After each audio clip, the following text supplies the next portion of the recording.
Sometimes one moment defines a lifetime. I hesitated when he asked me to choose, and he walked out. Years later, I realized silence is a choice too, and a costly one. Hey there, I'm Cindy. I didn't plan on falling for Tom. He just kind of slipped into my life and stayed there, and suddenly everything felt warmer, easier. He's not what my family would call the right kind of guy. He's an electrician, blue collar, someone who comes home with grease on his hands and dust on his clothes. But he has this spark, this drive. He's been saving, hustling, planning, and now he's on the edge of starting his own solar panel company. It sounds huge, maybe even crazy, but when he talks about it, I believe him. He makes you believe him. That's part of why I fell for him. He's not like anyone I grew up around. See, my family is all teachers. Not just one or two of them. All. My father was a principal until he retired. My mother still teaches at the elementary school I once sat in as a student. My sister is a high school English teacher. Her husband runs the math department at the same school. My family dinners sound like staff meetings, lesson plans, grading nightmares, new state standards, pension benefits, who got tenure and who didn't. That's my family's world. Education, credentials, classroom respect. And it's not just their work, it's their identity. They breathe it. They wear it like a badge. So when I brought Tom home for the first time, I could already feel the gap. My parents smiled politely. My sister asked questions that sounded innocent on the surface but carried weight. What college did he go to? Oh, he didn't. Well, what certifications did he have? And how did he plan to secure his future without a degree? They didn't come right out and say anything cruel, but every word was lined with a subtle tone, like they were evaluating him as a student who hadn't quite measured up. And I stayed quiet, because what was I supposed to say? If I pushed back, it would turn into an argument. If I defended him, they doubled down. So I let it slide, thinking, okay, they just need time. They'll see what I see eventually. Tom's smart, practical, hardworking. He's not sitting around dreaming. He's building something real. I figured once the solar business was off the ground, once we were engaged or even married, they'd accept him. Love him even. That's what I told myself, anyway. But if I'm honest, there's a small, gnawing part of me that still wanted them to be impressed. I wanted my father to brag about Tom the way he brags about my sister's achievements. I wanted my mother to ask him thoughtful questions about his work, the way she does when another teacher talks about their classroom. I wanted my sister to stop looking at him like he was some science experiment that didn't quite add up. I thought about how easy it would be if Tom had been one of them, a teacher, a professor, something with letters after his name. Someone my family could immediately respect. I hated myself for thinking that, because I loved him for exactly who he was. But that thought still crept in sometimes, especially when my sister said things like, "It's impressive what you can do without a degree," smiling as though she was complimenting him, when really she was putting him in a neat little box labeled less than. Tom never snapped back. He would just smile, change the subject, or keep eating. That silence sometimes made me nervous, like maybe he didn't even notice. But I knew he did. His jaw tightened, his eyes flicked down. He felt it. And every time, I wondered if I should say something. If I should be the one to stand up, to tell them to quit it. But then I'd hear my dad's voice in my head, that tone he used when he thought he was being wise. Education is the foundation of everything.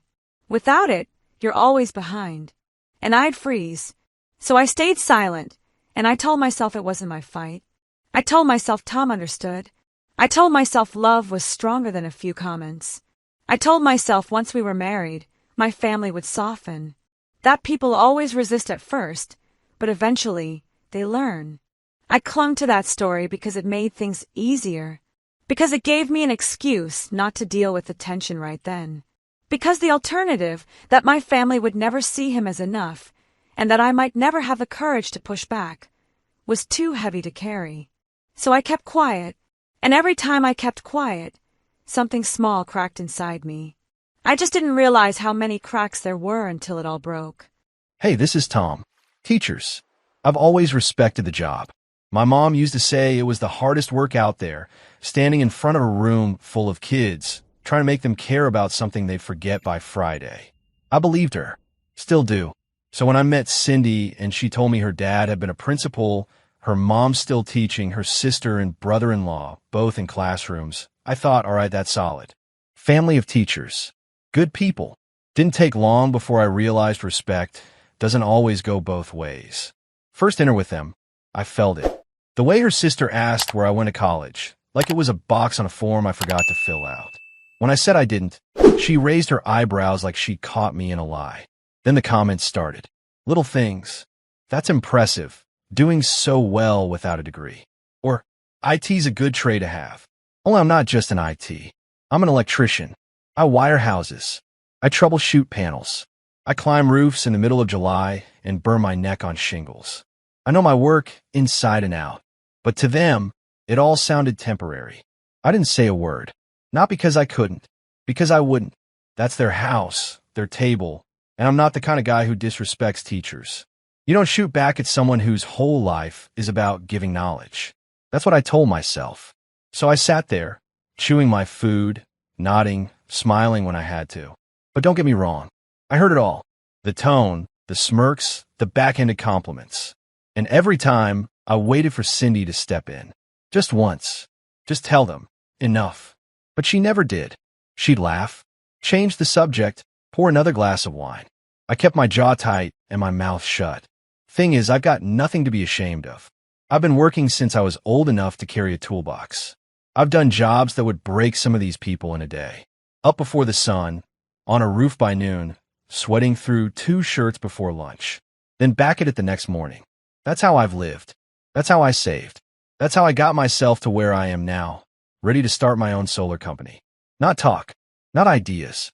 Real contracts lined up, real money put aside, real plans drawn. But her family doesn't see that. To them, if it doesn't come with a degree, it doesn't count. They measure people by diplomas and years spent in a classroom.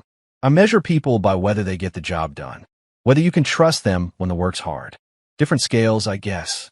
So I told myself to wait out. Once the business was off the ground, they'd see me different. Once Cindy and I were married, they'd have to treat me like family. That's what I kept thinking. Patience. Just give it time. But waiting wears on a man. Every dinner, every look, every little impressive for someone without a degree. It adds up. And the silence from Cindy? That cut deeper than all their digs put together. She was supposed to be on my side. She wasn't. At least, not out loud. Still, I stayed quiet. Because that's what I do. Because I thought it was a respectful thing. Because I thought I was proving myself by holding back. But now I know better. That wasn't respect.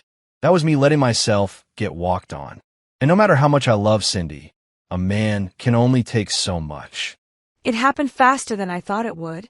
One of those moments where you think you have control, and then suddenly you don't. We were at my parents' house, the usual Sunday dinner. The table smelled like roast chicken and potatoes. The conversation, like always, drifted back to school, board politics, teacher evaluations, budget cuts. Tom sat at the table, quiet as usual, respectful, nodding when my father launched into another speech about pensions and security. He didn't roll his eyes, didn't fight back, just kept his hand steady on his fork. That's what he always did, and part of me counted on it. But then I ended up in the living room with my sister. I don't even remember how we got there, just the two of us while Tom grabbed something from the kitchen. She leaned in, lowered her voice the way she does when she thinks she's saying something clever. And then she said it. What do you even see in him, Cindy? He's just a tradesman. Don't you want someone better? I froze. It wasn't like I hadn't heard her dig at him before, but this time it was direct, sharp, not hidden behind a smile. And instead of snapping back at her, instead of telling her that Tom was building something incredible, that he had more grit and vision than half the people we knew, I laughed. Not a real laugh. One of those nervous, awkward chuckles that fills the silence. I said something like it's not that simple, which wasn't even a defense. It was nothing. And then I heard his voice. Come, steady right behind me. Good question. What do you see in me, Cindy, if you can't even stand up for me? I turned and there he was, standing in the doorway. My stomach dropped. I hadn't even heard him walk in. The look on his face wasn't anger, not even disappointment. It was worse. He was collected, his jaw set, his eyes clear. He had heard everything. The room changed in an instant. My sister's smugness melted off her face. My mom looked up from the dining room, confused. My dad set his glass down, brows knitting together. Tom stepped into the room, slow, controlled, not raising his voice. From the beginning, your family's mocked me for not having a degree, he said. And Cindy, you've let them. Every comment, every dig. I thought you were different. I thought maybe you saw me, not the piece of paper I don't have. But tonight told me all I needed to know. I tried to cut in, tried to say it wasn't like that, but he held up a hand. Not rude, just final. He turned toward my father. I could lob insults too. I could say a lot about a profession that hides behind tenure and repeats the same lessons year after year. I could remind you that degrees don't guarantee relevance or drive. But I won't, because I respect what you do. I respect teaching. I'm not going to drag myself down to your level, trading jabs like kids on a playground. His voice didn't shake. That calmness stung more than if he'd shouted. He wasn't losing control. He was taking it. Then he looked at me. This isn't about them. It's about you. So here it is, simple. Choose. Me or them. My throat went dry. I wanted to answer. I wanted to say him, of course him. But the words wouldn't move. My father was watching, my mother clutching her napkin, my sister's eyes wide. I hesitated. Just long enough. Tom nodded. That's what I thought. And then he thanked Mom for the dinner and left. No slammed doors. No raised voice. No dramatic exit. He walked out steady, like a man who knew exactly where he was going and didn't need to look back. The silence he left behind was deafening. I just stood there, hands trembling, wishing I'd said something different, wishing I'd been braver. But wishing doesn't change what he heard, or what I didn't say. When I left that night, I walked out slow on purpose. I wanted her to move. I wanted that one impulsive, raw thing that proves loyalty.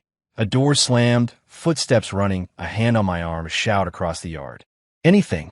She didn't do it. Silence is a language, and she spoke it loud and clear. I sat in my truck for a while and waited, not because I was hoping she'd sprint after me, but because I needed to see if her heart matched her words. It didn't. Next morning she came by. Not breathless at the gate. Not frantic. She came with a script. First came the shock act, then the explanation, then the blame. She said I had embarrassed her family, that I should not have made a scene in front of her parents. She painted it like I was the one who had crossed a line. I listened. I didn't interrupt. I wanted to hear how she would place the pieces, how she'd make this my fault so she could smooth over the mess with them. And she did exactly that. Here's what I told her. I've been swallowing that stuff for months. Every little jab, every backhanded compliment about degrees and real professions, every condescending impressive for someone without a degree. I didn't answer because I respected what teachers do. I thought my silence would be a demonstration of respect, not weakness. She tried to flip it. She tried to make me the one at fault for causing pain, for forcing her into a choice. She said I had been harsh, that I had humiliated people who'd been kind to me. She made her father into the victim. It was textbook blame shift. She was rewriting the event to protect the family's image, and she expected me to accept that revision. She wanted the apology from me, not from them. It was an attempt to erase the months of subtle contempt they'd shown and to put the emphasis on my reaction. I looked at her and thought about all the nights I kept my mouth shut, all the dinners I swallowed, all the small humiliations I let slide because I respected what they did. If keeping quiet was the price of peace, I paid it. But there comes a point when silence is no longer strength. It becomes compliance. It becomes acceptance. And I am not built to be someone's quiet dollar sign while they teach their kids to measure people by a degree. She begged. She tried different angles. Love, regret, promises. But nothing changed the fact that when I stepped out the night before, she did not run. She did not chase me. She did not call. She waited. That hesitation was the answer. It was proof that when pressure came, she chose her family's comfort over me. If a person won't move for you when your back is to the wall, why would they move later when the stakes are higher? So I told her plain, I won't marry into an arrangement where approval from them comes before standing by me. I won't sign up for years of being quietly undermined while she maintains the family narrative. I said I respected teachers, which I do, but that respect didn't mean I would let myself be diminished so they could preserve a tidy sense of superiority. I said I wouldn't be part of a life where my worth depended on whether it fit their rubric. 5 years is a long time. Long enough to get married, have a child, and then watch it all crumble. Long enough to feel like you've aged twice what the calendar says. Some mornings I look in the mirror and I don't recognize the woman staring back. I still teach. Same district, same classrooms, same paycheck that stretches thinner each year. My ex-husband's gone. Barely calls. Child support comes late or not at all. It's me and my boy most days. Just me and him, figuring it out. I don't think about Tom every day. That's the truth. Life fills with too many other things. Grading papers, cooking dinners, making sure shoes still fit, keeping the lights on. But then there are moments where he just slips back into my head, like a song I thought I'd forgotten. Sometimes it's when I see a solar panel on a neighbor's roof. Sometimes it's when my students talk about their dads, the way they brag about them. Sometimes it's late at night when the house is quiet, and I can't help wondering what kind of life I turned away from. I never thought I'd see him again. Not really. People like Tom, once they walk out, they don't circle back. They move forward, because that's what they've always done. But then one Saturday at the grocery store, there he was. I was already tired before I even walked in. My son was restless, tugging at my hand, asking for candy every aisle we passed. I kept saying no, not today, maybe later. The cart had the basics: bread, milk, cereal, a pack of chicken I'd stretch for 3 meals. My boy didn't understand why candy wasn't in the budget. I hated myself for the way I snapped at him to hush, for the way his little face fell when I told him no again at the checkout line. And then I saw him, Tom, standing in the next lane. Taller somehow, broader in the shoulders. His hair a little shorter, some gray at the edges, but it suited him. He looked steady, solid. Beside him was a woman, his wife I guessed, holding their daughter. A little girl with bright eyes, pointing at something on the conveyor belt while Tom laughed. They looked like they belonged together, like a family built on something solid, not the shaky ground I'd lived on. My heart kicked in my chest. For a second I thought he hadn't noticed me, that maybe I could slip out without him seeing. But then he turned his head, and our eyes met. And that was it. No avoiding it. He didn't look angry. He didn't look bitter. Just calm, collected, the same way he had the night he walked out of my parents' house.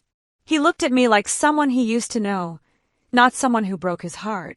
And that somehow hurt more than if he'd glared. My son tugged at me again, pointing to a box of candy. I hushed him, cheeks burning, knowing Tom could hear. I hated that. Hated that he could see the cracks in my life so clearly. And then, without saying a word, he stepped forward at his own checkout, picked up the box, added it to his groceries. When his turn came to pay, he bought it with everything else, walked over, and handed it to my son. A smile for the boy, a polite nod for me. Nothing more. Then he walked out with his wife and daughter. Just like that. My son lit up, forgetting in an instant the tension in the air. But I stood frozen, watching Tom walk out, watching him hold his daughter's hand, watching his wife lean against him like she knew she'd chosen right. I kept replaying it while I stood there, fumbling for my debit card. The way he didn't hesitate, the way he didn't linger either. He gave the candy box, gave the kindness, and then left. No speech, no lecture, no old bitterness. Just a man who had moved on. And I couldn't stop thinking, what if I had run after him that night? What if I had opened my mouth when my sister mocked him? What if I had called him before the sun came up instead of waiting, calculating, trying to smooth things over? Would I have been the one standing beside him now, our child tugging at his sleeve? Would I have been the one laughing with him in the checkout line instead of standing alone, tired, embarrassed, wishing I could take back 5 years of choices? But that's the thing about regrets. They don't change the present. They just sit heavy on your chest, reminders of what you could have done, what you didn't do. Tom became everything he said he would. More, probably. The business must have taken off. I could tell by the way he carried himself, by the way his wife looked at him. He was a man who proved himself without ever needing to flash a degree or beg for respect. And I let him go. Not because I didn't love him, but because I froze, because I stayed loyal to silence and to my family's pride instead of the man who asked me for nothing but loyalty. As I pushed my cart out of the store, my son munching happily on the candy Tom bought, the weight of it pressed down. This was the life I chose, the life I allowed by not choosing differently. And the hardest part wasn't even losing Tom. The hardest part was knowing I'd had the chance to keep him, to stand beside him, to run after him. And I didn't. He walked out with his family, and I walked out with mine. That was the difference. And that was what could have been.